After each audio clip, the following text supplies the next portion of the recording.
యేసుక్రీస్తు నుండి కృపయు సమాధానం మీకు కలుగునుగాక. ఆమేన్. దయచేసి కూర్చుందాం.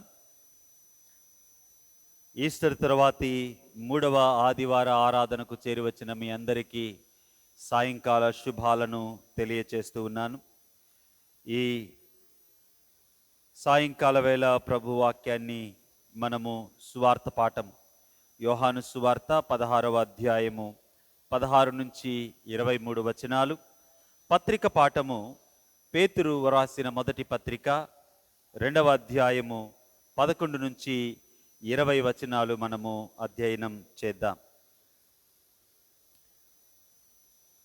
16వ అధ్యాయంలో ఆఖరు వచనాన్ని మీరు చూస్తే, లోకములో మీకు శ్రమ కలుగును, అయినను ధైర్యము తెచ్చుకోండి.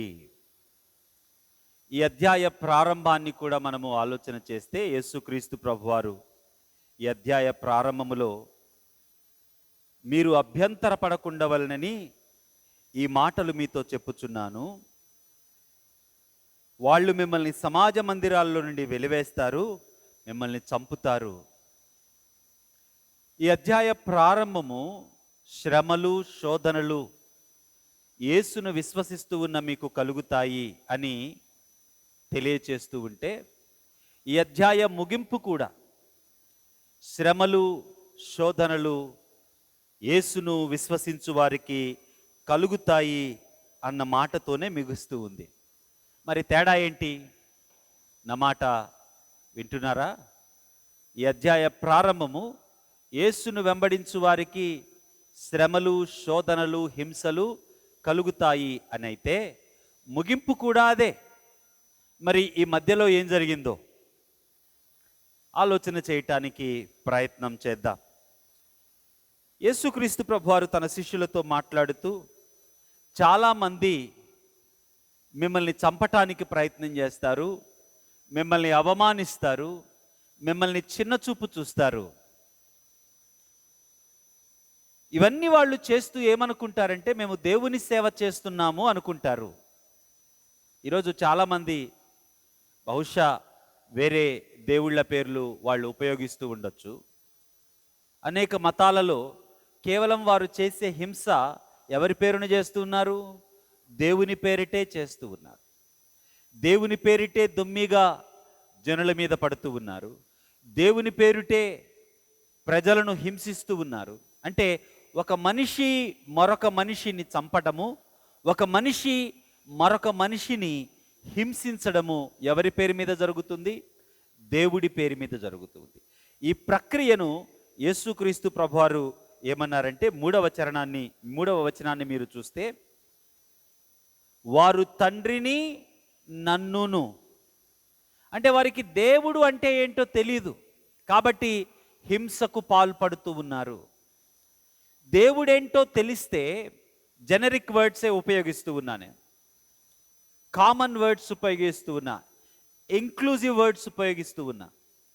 దేవుడు అంటే ఎవరో తెలిస్తే ఇంకొకరిని హింసించాలి అన్న భావన వాళ్లకు కలగదు. అది కూడా ఆ దేవుడి పేరున మరొకరిని హింసించాలి, దుఃఖపరచాలి, గాయపరచాలి అనే ఆలోచన ఎన్నటికీ కలగదు. యేసుక్రీస్తు ప్రభు వారి భావన అది. దేవుడు వారికి తెలియదు గనుక, దేవుణ్ణి వారు ఎరుగలేదు కనుక, తెలుసుకోలేదు గనుక అలాగ చేస్తున్నారు. అక్కడి నుంచి యేసుక్రీస్తు ప్రభువారు ముందుకు వెళతా అంటాడు, అయ్యా నేను మీ దగ్గర నుంచి వెళ్ళిపోవాలి. ఇప్పుడు నేను మీతో ఉన్నాను, మీ దగ్గర నుంచి నేను వెళ్ళిపోతేనే మీకు మంచిది.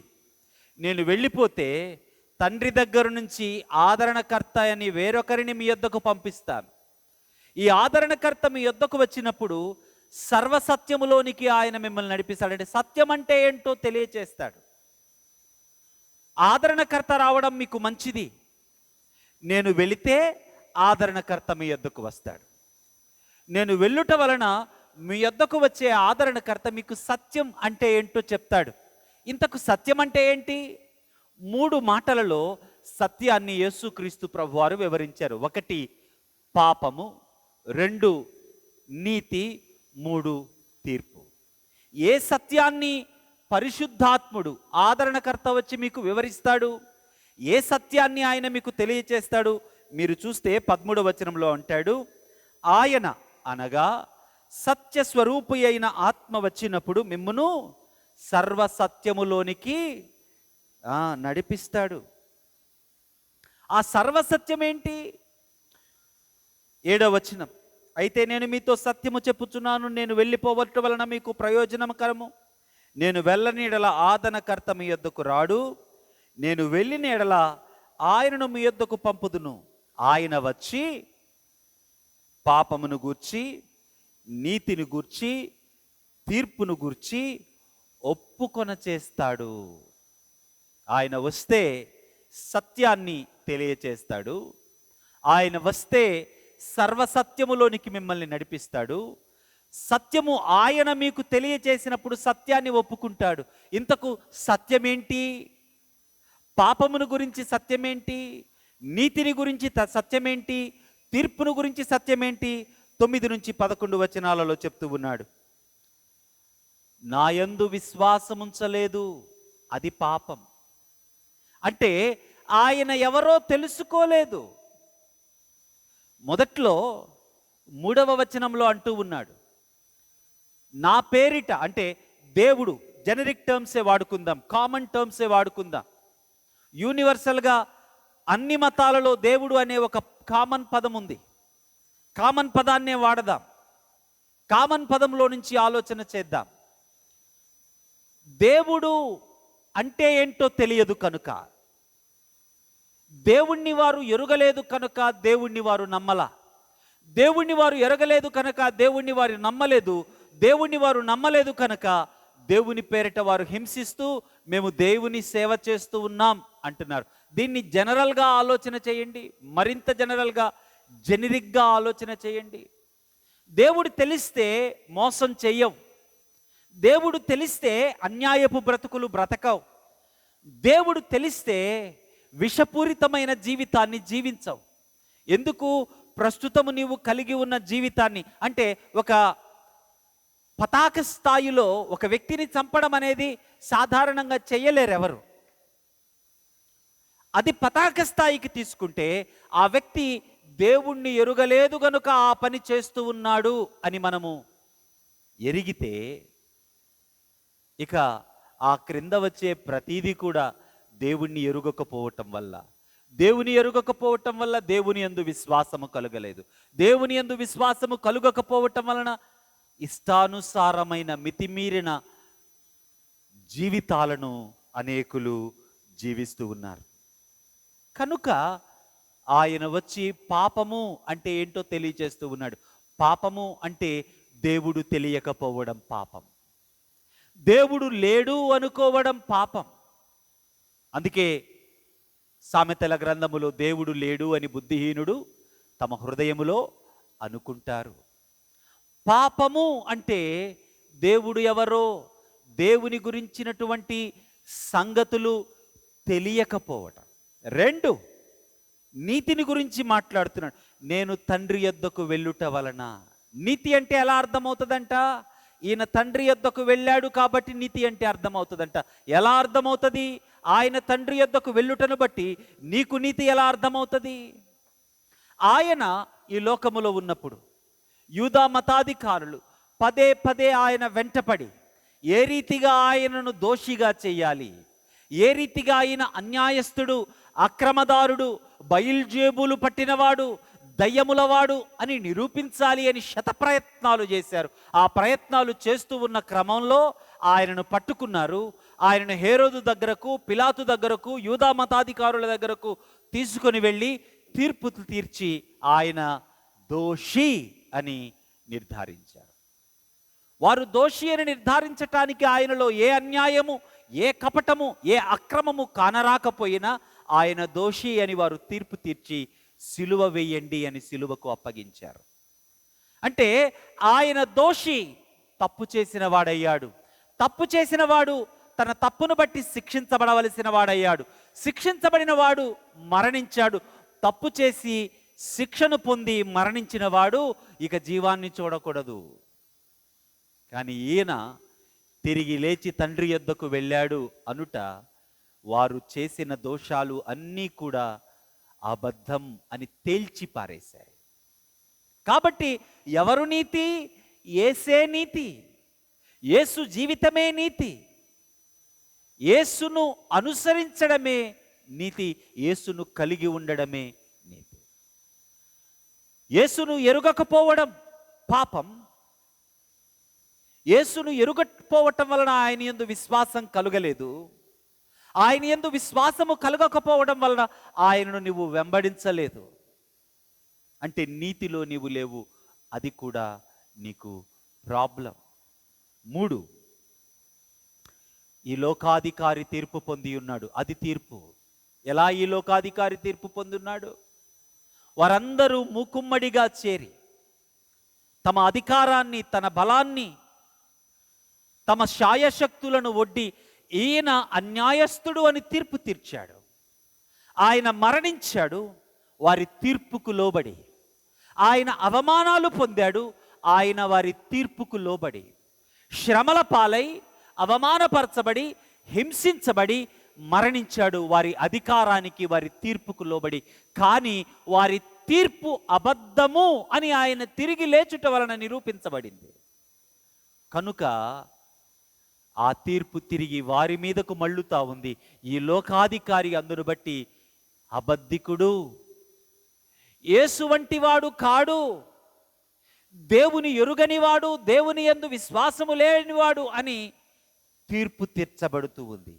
అనగా పాపము యేసుని ఎరుగకపోవుట, యేసుని ఎరుగకపోవుట వలన యేసుని వెంబడించకపోవుట, యేసుని ఎరుగని జీవితము, యేసుని వెంబడింపని జీవితము తుదకు తీర్పుకు ఖచ్చితంగా లోను కావలసిందే. ఈ సత్యములోనికి నడిపించబడ్డప్పుడు, ఈ సర్వసత్యము నీకు జ్ఞానమును ఒప్పింపును కలుగు చేసినప్పుడు యేసుని ఎరుగటానికి ఒక అడుగు ముందుకు వేసే ప్రక్రియను నీలో దేవుడు జరిపిస్తాడు. కనుక సర్వసత్యములోనికి నడిపించబడిన నీవు, సర్వసత్యములోనికి నడిపిస్తూ ఉన్నటువంటి పరిశుద్ధాత్ముడు, పునరుద్ధానుడైన యేసుక్రీస్తు తండ్రి అయిన దేవుడు మహిమపరచబడతా ఉన్నారు. అక్కడి నుంచి యేసుక్రీస్తు ప్రభువారు ఈరోజు మనకున్నటువంటి లేఖన భాగము 16వ వచనానికి వచ్చి కొంచెము కాలమైన తరువాత అనే పదజాలాన్ని ఉపయోగిస్తాడు. కొంచెము కాలమైన తరువాత అనే పదాన్ని సుమారు 7 సార్లు ఈ వచనాలలో, 16 నుంచి 19 వచనాలలో 7 సార్లు ఎ లిటిల్ వైల్ అనే ఇంగ్లీష్ ఫ్రేజ్ ఉపయోగించబడింది. ఈఎస్వి వర్షన్ ఆఫ్ ద బైబిల్లో. తెలుగులో కొంచెము కాలమైన తరువాత, కొంచెము కాలమైన తరువాత మీరు నన్ను చూడరు, కొంచెము కాలమైన తరువాత మీరు నన్ను చూస్తారు. ఈ మాట చెప్పేసరికి శిష్యులకు చాలా బాధ అయిపోయింది. ఈ మాట చెప్పేసరికి శిష్యులకు చాలా వేదన అయిపోయింది. కలవరపడ్డారు వారు.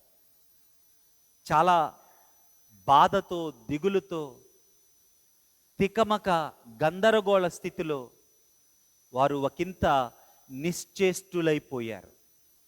ఒక అడుగు ముందుకు వేయలేని భావగర్భితమైన గంభీరమైన సమయంలో వారు వచ్చారు. మీరు ఈ సమయాన్ని మీరు ఆలోచన చేయాలి. వారి ఎమోషనల్ కండిషన్ని మీరు ఆలోచన చేయాలి. యేసుక్రీస్తు ప్రభువారు ఎప్పుడైతే కొంచెము కాలము నేను మీకు కనపడను, కొంచెము కాలమైన తరువాత కనపడతాను అని వివరణ ఇచ్చాడో ఆ వివరణ వారికి నచ్చల. ఆ వివరణ వారి ఆలోచన విధానాన్ని ఒకంత భయపెట్టింది. కనుక వారు కదిలిపోయారు. ఎప్పుడైనా నీ జీవితంలో ఒక నమ్మికతో నీ సాధారణ జీవితం కొనసాగుతూ ఉంటే అనుకోని యాక్సిడెంటల్గా ఒక సంగతి నీ చెవిన పడి నీ లైఫ్ తల్లక్రిందులైపోతుంది అనే సమాచారం నీకు అర్థమైతే ఎంత నిలబడలేని, కదలలేని గందరగోళ పరిస్థితికి వెళతావో అటువంటి ఒక పరిస్థితిలో శిష్య బృందం ఉంది. అది మనము ఆలోచిస్తూ ఉన్నటువంటి సందర్భం. యేసుక్రీస్తు ప్రభువారు కొంచెము కాలము తరువాత నేను కనపడను, కొంచెము కాలము తర్వాత కనపడతాను అని చెప్పినది ఎందుకని వారికి అంత బాధను కలిగించింది? అయితే వారు చాలా బాధపడుతూ ఉన్నారు అని మనం అర్థం చేసుకోవడానికి 19వ వచనములో యేసుక్రీస్తు ప్రభువారు మరలా వారి సంశయాన్ని లేపి దాన్ని మరొకసారి అడ్రస్ చేస్తా, మరి కొంచెము కాలమునకు నన్ను చూచెదరని నేను చెప్పిన మాటను గూర్చి మీరు ఒకనితో ఒకడు ఆలోచించుకొనుచున్నారా అని 20వ వచనానికి వచ్చేసరికి అంటాడు, మీరు ఏడ్చి ఒకవైపున వినకూడని మాటలు వినుట వలన గందరగోళ తికమక స్థితిలో వారు ఉన్నారు. బహు కన్ఫ్యూజ్డ్గా, ఎమోషనల్లీ ఇంబ్యాలెన్స్డ్గా వాళ్ళు ఉన్నారు. ఇటువంటి ఒక సమయంలో యేసుక్రీస్తు ప్రభువారు మరొక మాట, మీరు ఏడుస్తారు, ప్రలాపిస్తారు, కానీ లోకము సంతోషిస్తుంటుంది, లోకము సంతోషంగా ఉంటుంది, మీరు దుఃఖంగా ఉంటారు అని చెప్తూ ఉన్నారు. ఇది మరింత వారికి దుఃఖాన్ని కలిగించింది. యేసుక్రీస్తు ప్రభువారు చెప్పిన సంగతిని ఆలోచన చేద్దాం. ఇంకొంచెము కాలము అనగా, ఇదిగో యూదా మతాధికారులు వచ్చి నన్ను పట్టుకోబోతున్నారు, వారు నన్ను తీర్పుకు గురి చేయబోతూ ఉన్నారు, తీర్పు తీరుస్తారు, వారి అధికారమునకు లోబడి నేను అవమానపరచబడి, హింసించబడి, సిలువ వేయబడి చనిపోతాను, పాతి పెట్టబడతాను, కొంచెము కాలము తరువాత నేను మీకు కనపడను, కొంచెము కాలము కనపడను, 3 దినాల తర్వాత మరలా తిరిగి నేను లేస్తాను. అయితే ఇంతటితో ఆ కాంటెక్స్ట్ అయిపోలా, దీనికి ఎక్స్ట్రా లార్జర్ కాంటెక్స్ట్ ఉంది. Little larger context and larger context ఏంటి అంటే, యేసుక్రీస్తు ప్రభువారు అప్పగించబడతాడు, మరణిస్తాడు, తిరిగి లేస్తాడు. అయితే కొద్దిగా కాలం మరలా వాళ్ళతో ఉంటాడు, తిరిగి తండ్రి యొద్దకు కొనిపోబడతాడు. తరువాత పరిశుద్ధాత్ముడు వారికి అనుగ్రహించబడతాడు. ఇక వారితో ఉండబోయేది యేసుక్రీస్తు ప్రభువారు కాదు గాని అనుగ్రహించబడబోతూ ఉన్నటువంటి ఆదరణకర్త అయినటువంటి దేవుడు. ఆదరణకర్త వారితో ఉంటాడు, ప్రభు అయిన యేసుక్రీస్తు తండ్రి యొద్ద ఉంటాడు. అయితే కొంచెము కాలము తరువాత ఆయన తిరిగి వస్తాడు. ఇన్ని రకాలుగా వారికి వివరణ చేసేసరికి ఆ వివరణను వారు తీసుకోలేకపోయారు. ఆయన కొద్ది కాలములో వెళ్ళిపోబోతున్నాడు, మరణిస్తాడు. ఇది మరింత గంభీరమైన సంగతి వారికి. కారణం ఏంటి అంటే, ఇశ్రాయేలీలు మెస్సియా కొరకు ఎదురు చూస్తూ ఉన్నారు. ఈ మెస్సియా వచ్చి యూదా సామ్రాజ్యమును, ఇశ్రాయేలు రాజ్యమును తిరిగి నెలకొల్పుతాడు. ఆయన తన బలంతో ఖడ్గంతో వస్తాడు. వచ్చి రోమా హేరోదు పెద్దలను హతమార్చి, రక్తం చిందించి, తన బలముతో వారికి తీర్పు తీర్చి ఇశ్రాయేలు రాజ్యాన్ని తిరిగి కడతాడు. ఇది వారు ఎదురు చూస్తున్న సంగతి. అయితే యేసుక్రీస్తు ప్రభువారు అంటున్నారు, నేను తీర్పు తీర్చబడతాను అంటూ ఉన్నాడు. వారు అనుకుంటున్నారు ఈయన తీర్పు తీరుస్తాడు అనుకుంటూ ఉన్నారు. ఈయనంటూ ఉన్నాడు, నేను రక్తం చిందించబోతున్నాను అంటూ ఉన్నాడు. వారు అనుకుంటూ ఉన్నారు, తన బలముతో ఈయన వచ్చి ఈయన రక్తాన్ని వాళ్ళందరినీ నరికి పారేస్తాడు అని వారు అనుకుంటూ ఉన్నారు. వారందరినీ భూస్థాపితం చేసి తిరిగి ఇశ్రాయేలు రాజ్యాన్ని కడతాడు అని వారు ఆలోచిస్తూ ఉంటే, ఈయనంటూ ఉన్నాడు, నేను పాతి పెట్టబడబోతూ ఉన్నాను. ఒక్కసారి వాళ్ళు షాక్ అయిపోయారు. మరలా తిరిగి లేస్తాను, వెంటనే వారికి అర్థం కాల. నేను తిరిగి తండ్రి యొద్దకు వెళ్ళిపోతున్నాను, మాతో ఈయన ఉంటాడు అని వారు అనుకుంటూ ఉంటే, ఈయన వెళ్ళిపోతానంటున్నాడేంటి? తన బలాన్ని ప్రదర్శిస్తాడు. అందుకే యెరూషలేము జయప్రవేశంలో ఇస్కరియోతు యూదా యేసుక్రీస్తు ప్రభువారిని బలవంతంగా రాజును చేయటానికి ప్రయత్నం చేశాడు. బలాన్ని, అధికారాన్ని ఉపయోగించి వీరి పక్షాన నిలుస్తాడీనా అని వారు ఎదురు చూస్తూ ఉంటే భిన్నమైన సంకేతాలు యేసుక్రీస్తు ప్రభు వారు ఇచ్చేసరికి వారు ఒక్కసారి నిశ్చేష్టులైపోయారు. వారి భవిష్యత్ అంతా ఆ ఉద్యమంలో ఊహించుకున్నారు.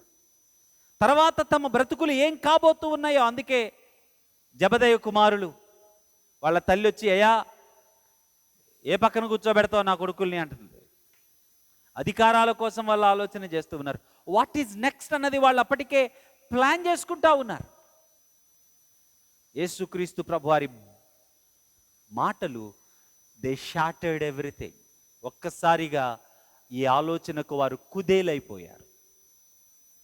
అయితే యేసుక్రీస్తు ప్రభు వారు వారితో వివరిస్తూ కంటిన్యూస్గా ఆయన తెలియచేసిన సంగతి, మీరు ఏడుస్తారు, మీరు రోదిస్తారు.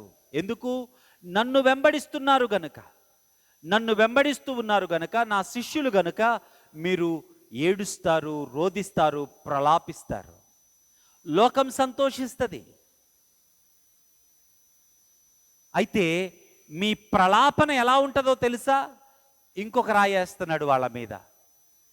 ప్రసవ వేదనతో ఉన్న తల్లి వలె మీ ప్రలాపన ఉంటుంది. Happy mothers day to dear mothers.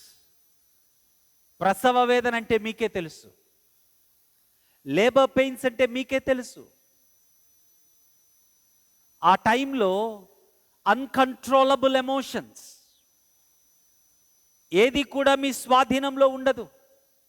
భరించలేని నొప్పి,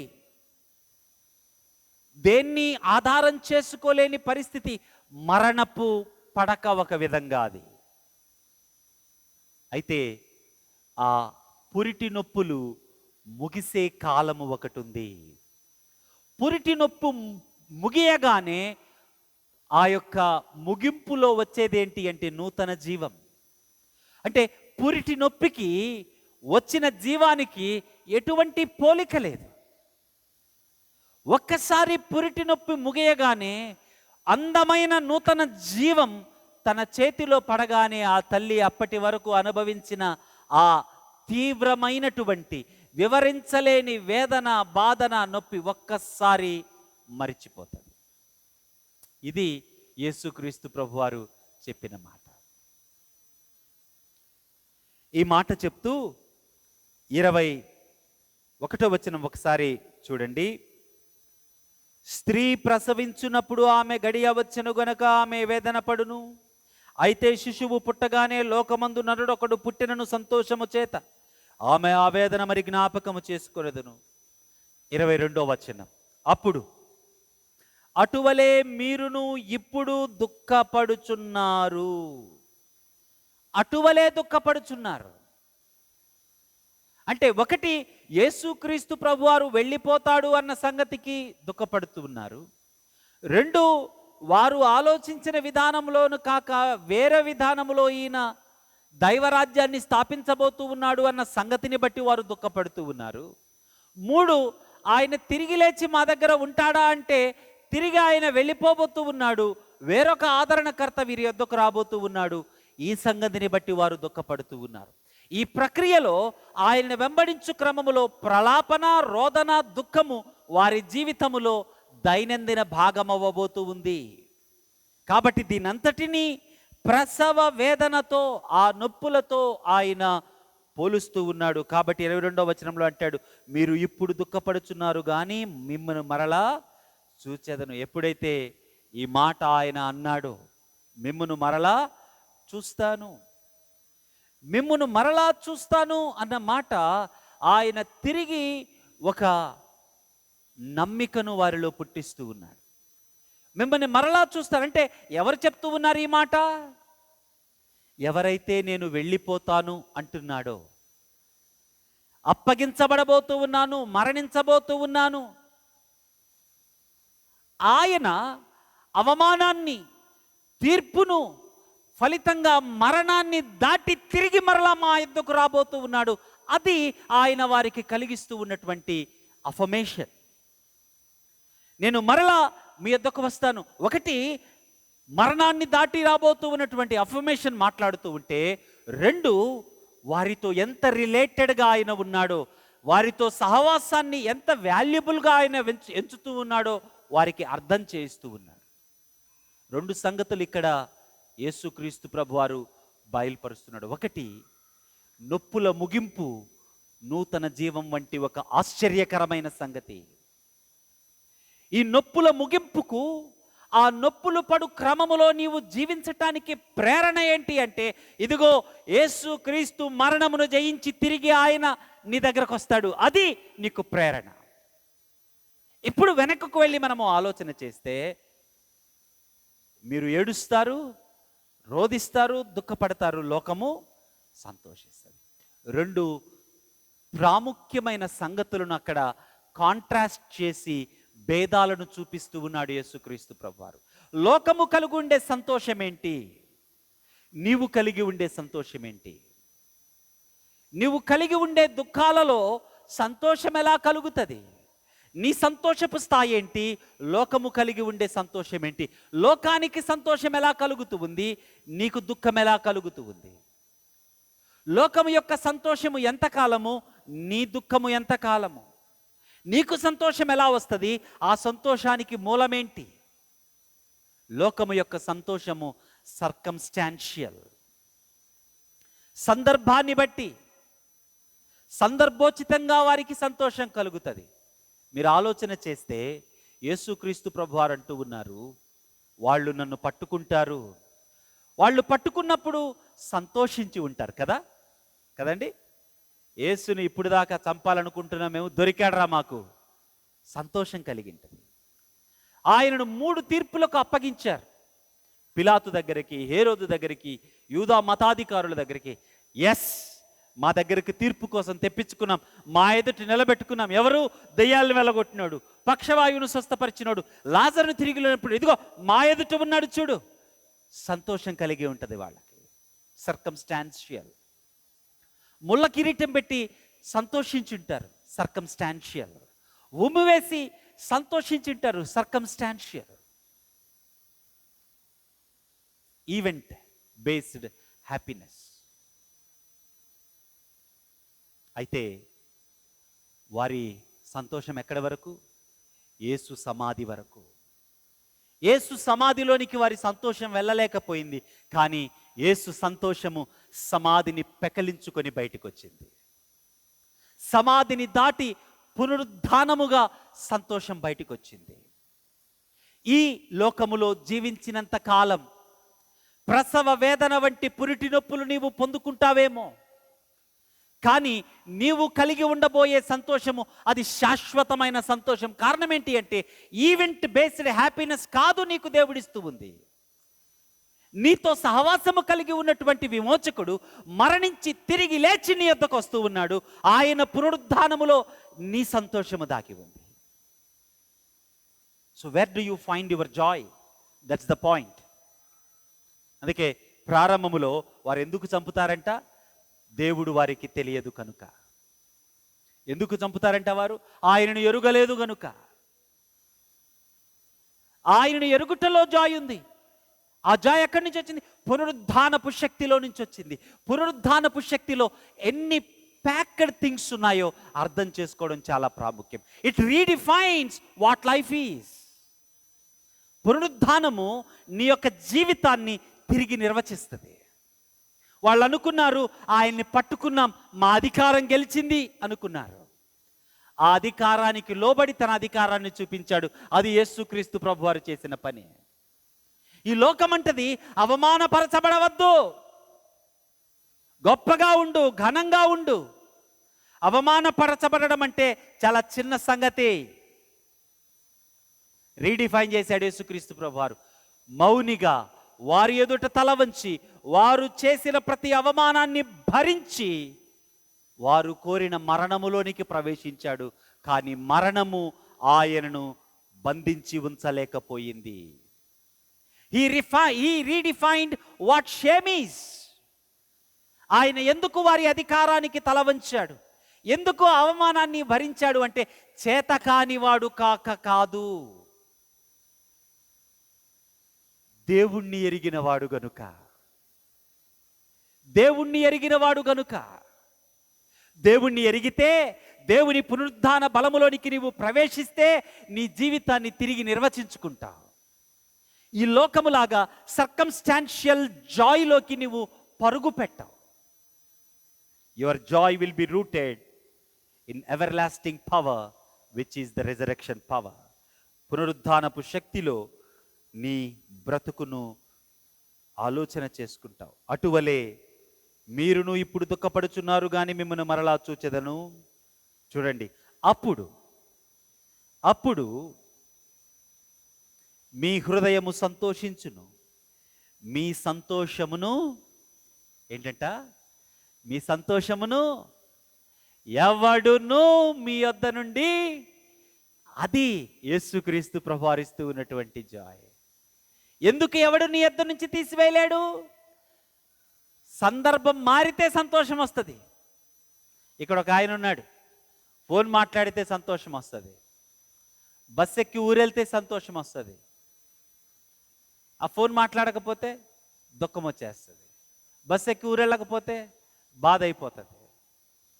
సిచ్యువేషనల్ హ్యాపీనెస్ కాదు మన లైఫ్. ఏంటంట, ఆయన పునరుద్ధానపు బలములో నుంచి, ఆయన పునరుద్ధానపు శక్తిలో నుంచి మనము సంతోషాన్ని పొందుకుంటాం. అప్పుడు మీ హృదయమును సంతోషించును. ఆ మాట చూడండి, అసలు మిమ్మును మరలా చూస్తాను, అప్పుడు మీ హృదయం సంతోషిస్తుంది. అంటే పునరుద్ధానుడిని అవుతాను, ఆ పునరుద్ధానములో నుంచి మీ సంతోషం వస్తుంది. ఈ సంతోషాన్ని ఎవడు మీ వద్ద నుండి తీసివేయడు అని 23వ వచనంలో అంటాడు. ఆ దినమున మీరు దేని గుర్చియు నన్ను అడగరు. ఎందుకు? అసలు ఇప్పుడు దాకా దేని గురించి వారికి అడగాల్సిన అవసరం రాలా. ఎందుకని? యేసుక్రీస్తు ప్రభువారు ఆయనతో ఉన్నాడు. వారందరితో యేసుక్రీస్తు ప్రభువారు ఉన్నారు గనక యేసుక్రీస్తు ప్రభువారు అన్ని వారికి వివరించి చెప్పాడు, అన్ని వారికి సమకూర్చాడు. అడగండి అని అన్నదానికి అనుకుంటాము ఏదో మనకు మెటీరియల్ థింగ్స్ కొరకు ప్రార్థన చేయమంటున్నాడేమో అని అనుకుంటాం. కానీ it is about relation between 2 persons. దాని గురించి అడగమంటూ ఉన్నాడు. ఆలోచన చేయండి, అప్పటిదాకా యేసుక్రీస్తు ప్రభువారు శిష్యులతో ఉన్నాడు, అప్పటి వరకు వారికి అవసరం రాలా, ఏమీ అడగాల్సిన అవసరము రాలా. కానీ ఇప్పుడు ఆయన వెళ్ళిపోతూ ఉన్నాడు కనుక యేసుక్రీస్తు ప్రభువారు చెప్తూ ఉన్నాడు, పరిశుద్ధాత్ముడు వచ్చి సర్వసత్యములోనికి నడిపిస్తాడు కదా. పరిశుద్ధాత్ముడు వచ్చాడు, నీవు సర్వసత్యములోనికి నడుస్తూ ఉన్నావు. ఎవరి ద్వారా నడుస్తూ ఉన్నావు? యేసు ద్వారా. కాబట్టి పరిశుద్ధాత్ముడు యేసుక్రీస్తు ద్వారా తండ్రితో సహవాసములోనికి నిన్ను నడిపిస్తాడు. ఆ మాట చెప్తూ ఉన్నాడు ఇక్కడ. చూడండి 23వ వచనం. ఆ దినమున మీరు దేని గురించి నన్ను అడగరు, మీరు తండ్రిని నా పేరిట ఏమి అడిగినను ఆయన మీకు అనుగ్రహించునని మీతో నిశ్చయముగా. ఇది వరకు మీరేమీ నా పేరిట అడగలేదు, మీ సంతోషము పరిపూర్ణమగునట్లు అడుగుడి మీకు దొరుకును. మీ సంతోషము పరిపూర్ణమగునట్లు అడగండి. ఏమడగాలి? ఆయనతో సహవాసములో. ఎవరి ద్వారా అడగాలి? యేసుక్రీస్తు ద్వారా. ఎవరు ప్రేరేపిస్తారు మిమ్మల్ని? పరిశుద్ధాత్ముడు. దేనిలో నుంచి ప్రేరేపిస్తాడు? సర్వసత్యములో నుంచి ప్రేరేపిస్తాడు. సర్వసత్యములో నుంచి అనగా దేవుని యందలి విశ్వాసము, పాపరాహిత్యము. దేవుని యందలి విశ్వాసము ద్వారా ఆయనతో సహవాసము, నీతి జీవితము. దేవుని యందలి విశ్వాసము ద్వారా ఆయన సహవాసము, తీర్పు నుంచి తప్పించబడుట. ఈ సర్వసత్యములోనికి, ఈ సహవాసములోనికి నీవు వచ్చినప్పుడు, ఈ సర్వసత్యములోనికి నడిపించిన నీతో ఉన్న పరిశుద్ధాత్ముడు యేసుక్రీస్తు ద్వారా తండ్రితో నిన్ను సహవాసములోనికి అనుసంధానం చేస్తాడు. కాబట్టి ఈ సంతోషాన్ని నీ యొద్ద నుంచి ఎవడు తీసివేయలేడు. ఈ సంతోషం ఎక్కడి నుంచి వచ్చి ఉంది? పునరుద్ధానములో నుంచి వచ్చింది. పునరుద్ధానము ఈ లోకపు పోకడలకు భిన్నంగా నీ జీవితాన్ని ఆలోచింపచేయాలి. వీళ్ళకేదో అర్థమైపోయింది. ఈ మాటలన్నీ యేసుక్రీస్తు ప్రభువారు చెప్పగానే వీళ్ళకేదో అర్థమైపోయింది. అందుకే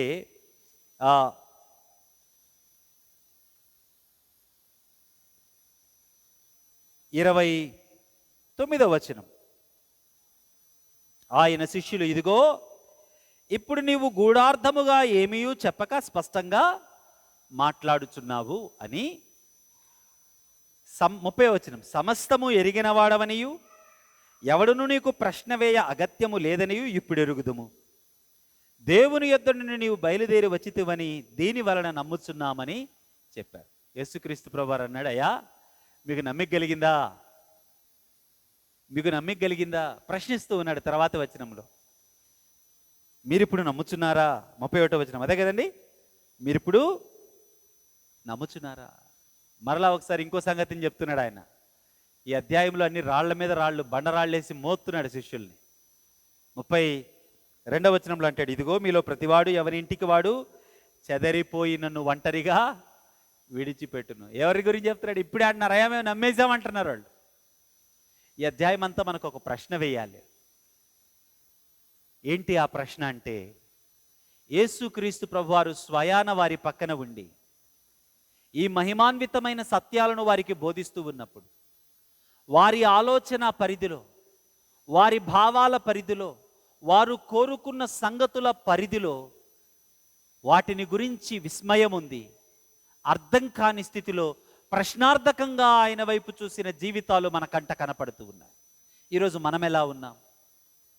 ఇన్ని నాళ్ల విశ్వాస జీవితం అని చెప్పుకుంటూ మన సంతోషాన్ని ఎక్కడ ఎతుకుతూ ఉన్నాం? పాపమును గురించి, నీతిని గురించి, తీర్పును గురించి సర్వసత్యములోనికి ప్రవేశించామా? పరిశుద్ధాత్ముడు సర్వసత్యాన్ని మన జీవితంలోనికి స్పష్టీకరిస్తూ ఉండగా యేసుక్రీస్తుతో సహవాసములో నుంచి తండ్రితో సహవాసములోనికి పునరుద్ధరించబడ్డామా?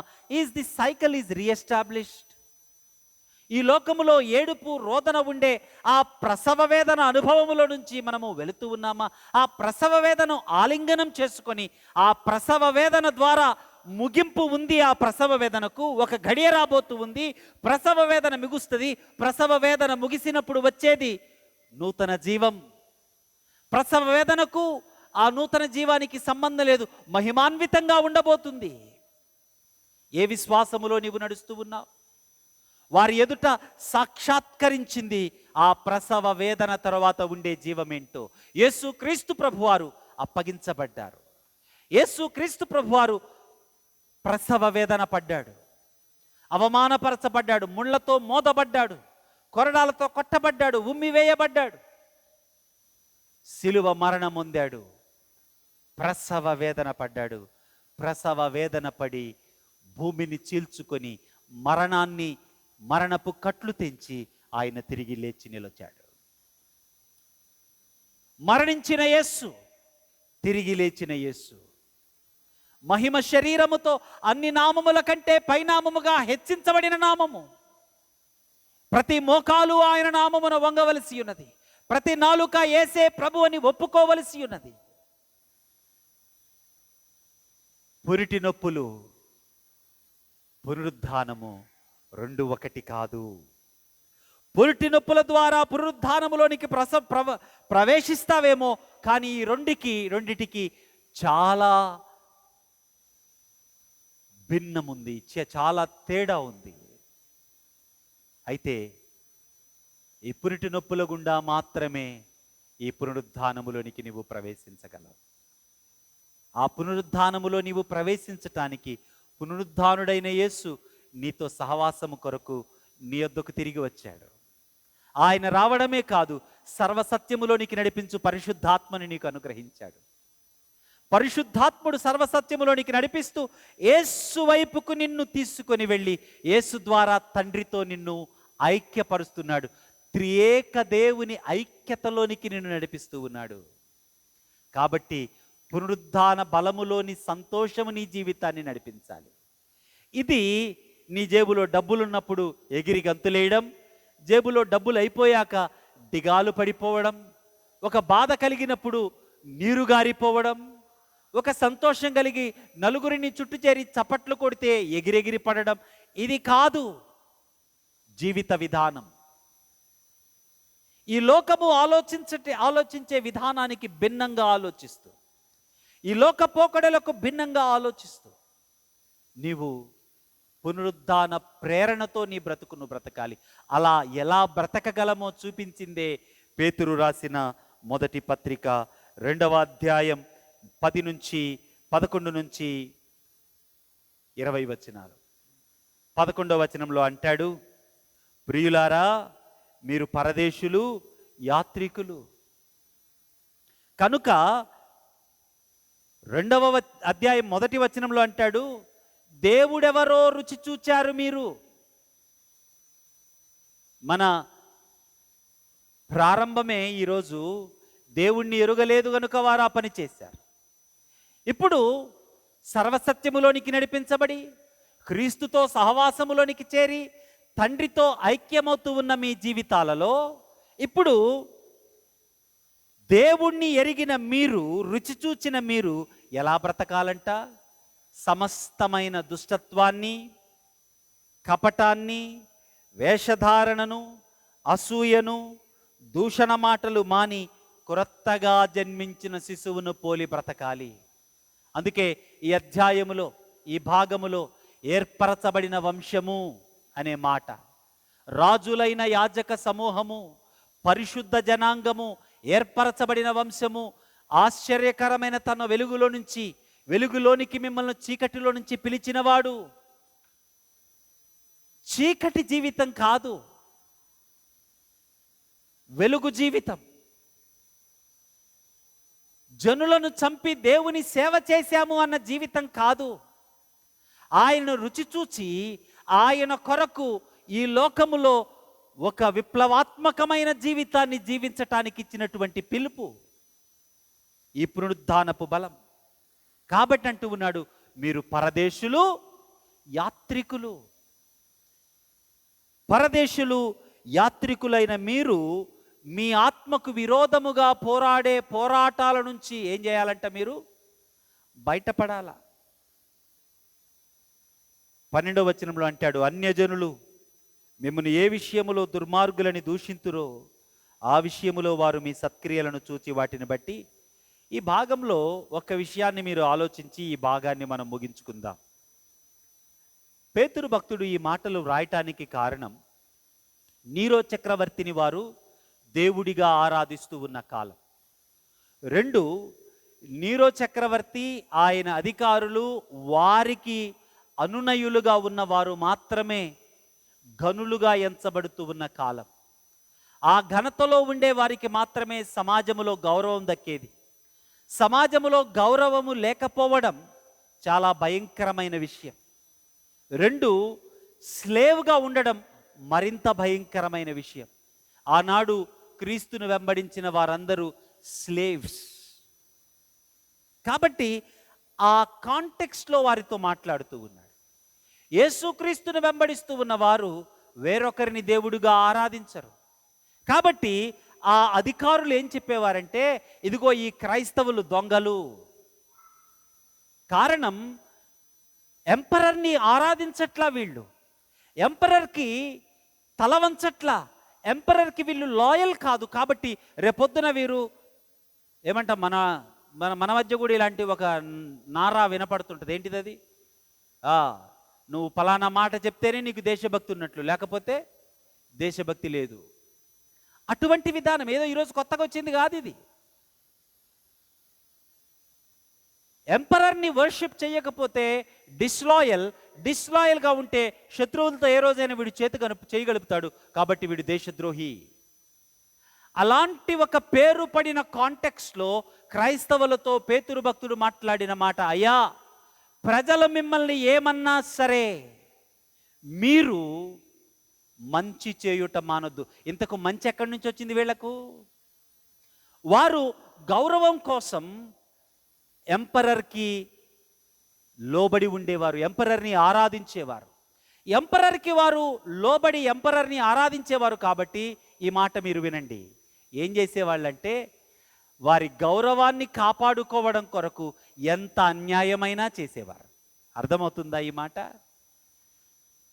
షేమ్ అనేది ఆ కల్చర్లో చాలా భయంకరమైనది. కాబట్టి షేమ్కి గురి కాకుండాటకు, లేని స్థితికి వెళ్లకుండా ఉండడానికి, ఏ స్థాయికైనా అన్యాయం చేసేవారు. అందుకే మొదటి వచనంలో అంటాడు, సమస్తమైన దుష్టత్వము మాని కపటమును, వేషధారణను, అసూయను, దూషణ మాటలు మాని క్రొత్తగా జన్మించిన శిశువులాగా. ఏ స్థాయికైనా అన్యాయం చేయండి, సమాజంలో మీ స్థానాన్ని కాపాడుకోండి. This is what the society talks to you. అంటే అన్యాయం చేసైనా సరే నీ గౌరవాన్ని కాపాడుకో, కాబట్టి నువ్వు పేదరికంలోకి వెళ్ళవు. అన్యాయం చేసైనా బలవంతంగా అయినా దోచుకో, ధనవంతుడివి కా. ఆ డబ్బు తీసుకొచ్చి ఎంపరర్ పాదాల దగ్గర పెట్టి నీ గౌరవాన్ని కాపాడుకో. దానివల్ల నువ్వు పేదరికంలోకి వెళ్ళవు, బానిసవు కావు. అది షేమ్. ఇది గౌరవం. వ్యభిచారం చేయడం గౌరవం, డబ్బులు దోచుకోవడం గౌరవం, చంపడం గౌరవం, బలాన్ని చూపించడం గౌరవం.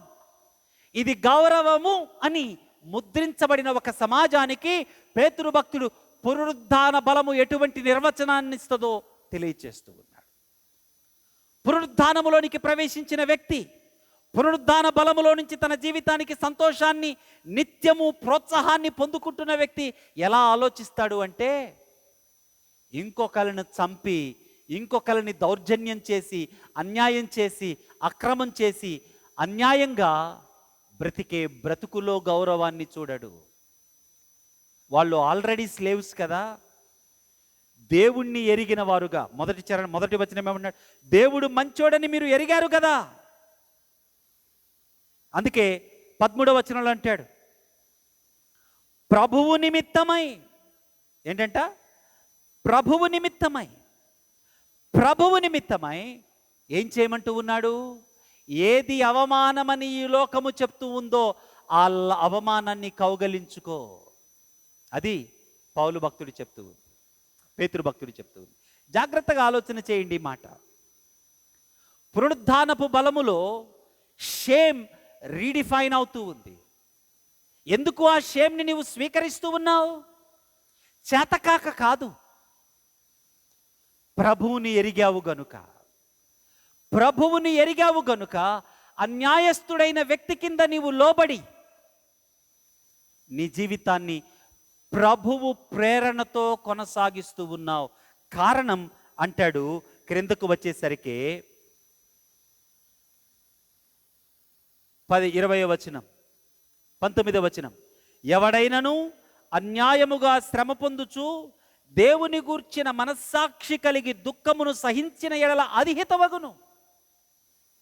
సహించడం ఎలా సహిస్తూ ఉన్నాడు? అన్యాయంగా సహిస్తూ ఉన్నాడు. అందుకే ఈ లోకములో క్రీస్తును వెంబడించడం దేనితో సమానం? పురిటి నొప్పులతో సమానం. అన్యాయాన్ని సహించవలసిన పరిస్థితి వస్తుంది.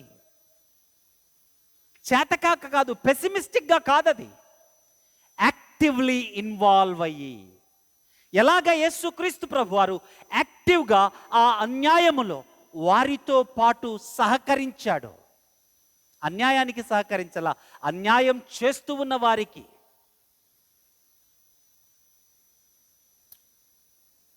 ఎవడైనను అన్యాయముగా శ్రమ పొందుచు. ఎందుకు శ్రమ పొందుతున్నావు నువ్వు? దేవుని గూర్చిన మనస్సాక్షి కలిగింది గనుక, దేవుణ్ణి రుచి చూచావు గనుక, దేవుణ్ణి రుచి చూచావు గనుక యు ఆర్ రీడిఫైనింగ్ థింగ్స్. సహించిన ఎడలది హితవగును. 20వ వచనం, తప్పిదమునకై దెబ్బతిలినప్పుడు మీరు సహించిన ఎడల మీకేమి ఘనము, మేలు చేసి బాధపడినప్పుడు మీరు సహించిన ఎడల అది దేవునికి హితమగును. ఎందుకు మీరు పిలువబడితిరి? 21వ వచనం, క్రీస్తు కూడా మీ కొరకు బాధపడి మీరు తన అడుగు జాడల యందు నడుచుకున్నట్లు మీకు మాదిరి ఉంచిపోయెను, ఆయన పాపము చేయలేదు. 22వ వచనం. కాబట్టి పునరుద్ధానపు శక్తి నీవున్న పరిస్థితులలో నుంచి నూతనంగా ఎలా జీవించాలో, ప్రభు యొక్క మనస్సాక్షి కలిగి ప్రభువును రుచి చూచిన వ్యక్తివిగా ఎలా బ్రతకాలో నీకు ఒక స్పష్టతనిస్తుంది. ఎప్పుడు?